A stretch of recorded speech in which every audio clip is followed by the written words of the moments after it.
सुने on SIR against election commission of India, क्या कहेंगे? আমাদের আজকে 31টা দল বোধহয় সই করেছে এই চিঠিতে। আমাদের চিফ জাস্টিস অফ ইন্ডিয়াকে ভারতের সর্বোচ্চ ন্যায়ালয়ের যে প্রধান বিচারপতিকে চিঠিটা দেওয়া হয়েছে, যে নির্বাচন কমিশনের যিনি সবচেয়ে উচ্চতম পদে বসে আছে আমাদের জ্ঞানেশ কুমার, যাকে আমরা ভ্যানিশ কুমার বলি, তিনি যেখানেই যান তিনি এখানে এসছেন। আমাদের ভোট ভ্যানিশ হয়ে গেছে, পশ্চিমবঙ্গের মানুষের গণতান্ত্রিক অধিকার ভ্যানিশ হয়ে গেছে।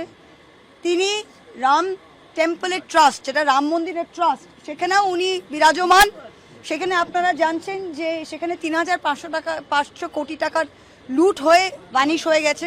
তাই এই চিঠিটা আমরা লিখেছি, আর আশা করি এখানে সব party, Aam Aadmi party, Trinamool Congress, NCP, Samajwadi party, যত বিরোধী পার্টি আছে সব একসাথে মিলে যৌথভাবে এই চিঠিটা ইন্ডিয়া অ্যালায়েন্সের পক্ষ থেকে দেওয়া হয়েছে।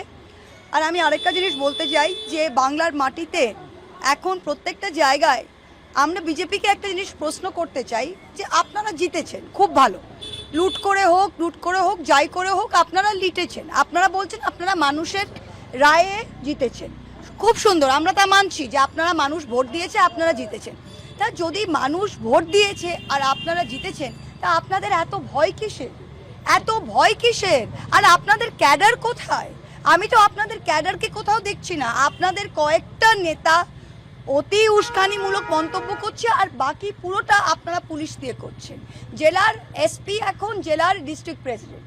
আমাকে যদি কেউ বলে যে কৃষ্ণগড়ের উত্তরের জেলা প্রেসিডেন্ট আমি তৃণমূলের, তা এটা বিজেপির উত্তর এর কে জেলা প্রেসিডেন্ট আমি জানি না, কিন্তু কাজ এসপি করে দিচ্ছে। প্রত্যেকটা ব্লকে যদি তাদের ব্লক প্রেসিডেন্টকে কিন্তু আমাদের জানা নেই, প্রত্যেকটা কাজ তাদের ওসি করে দিচ্ছে। আপনারা দেখলেন এটা পৃথিবীর ইতিহাসে, ভারতবর্ষের গণতন্ত্রের ইতিহাসে, যে আমাদের রবিবারের দিনে কুণালদা, আমাদের একজন রাজ্যসভার সাংসদ, 2-3 জন এমএলএ 6 জন মিলে ধরমতলায় গিয়ে একটা খালি রাস্তায় মেপেছে। কোনো মঞ্চ ছিল না, কোনো ভিড় ছিল না, কেউ ছিল না, এবং ছবিটা নিজেরাই আপলোড করেছে। এখন সেটার ভিত্তিতে কগনিসেন্স নিয়ে তাদের নোটিশ দেওয়া হয়েছে, আইনি নোটিশ। এটা কোন অপরাধ আমরা জানতে চাই। আজকে কলকাতা পুলিশ কমিশনার 21শে জুলাইয়ের এত ভয় কি? আপনাদের যদি কোনো একটা ছোট্ট মিটিংয়ে আটকানো হতো, আপনারা হাইকোর্ট গিয়ে ওটা নিয়ে আসতেন, মনে আছে? আপনারা আজকে সারা মধ্য কলকাতায় 31শে আগস্ট না কত, বোধহয় 2 মাস আপনারা ব্ল্যাঙ্কেট 144 ধারা অর্ডার নিয়ে এসছেন। কিসের ভয়? কেন? মধ্য কলকাতায় 5 জনের বেশি মিটিং করতে পারবে না? তো গণতান্ত্রিক অধিকার কোথায়?